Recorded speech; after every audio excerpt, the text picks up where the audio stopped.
Hello everyone, सभी का स्वागत है हमारा चैनल चांदनी का लोकगीत में। राधे राधे, जय श्री कृष्ण। सभी के गोड़ छू के गोड़ लागत नहीं। तो गाइस, हम लड़का के शादी का गीत सुनाने जा रहे हैं। आप लोग सुनिए और बताइए कैसा लगा। आप लोगों को कमेंट जरूर कीजिएगा। सोनावा के सुगावा सोना ही बोलिया बोले, कौनी दुल्हा बोलस ससुरार, कौनी दुल्हा बोलस ससुरार।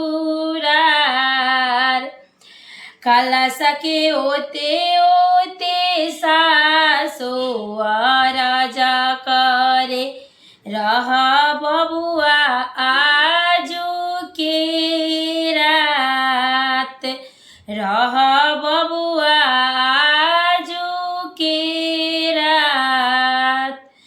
कैसे मेरा ही सासू आजू के रतिया, आमा जो हता हुई है बाट, आमा जो हता हुई है बाट।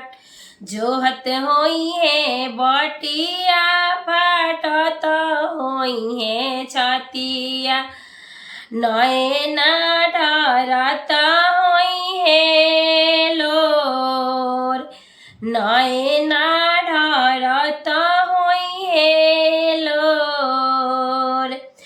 सोनावा के सुगावा सोना ही बोलिया बोले, कौनी दुल्हा बोलस ससुरार।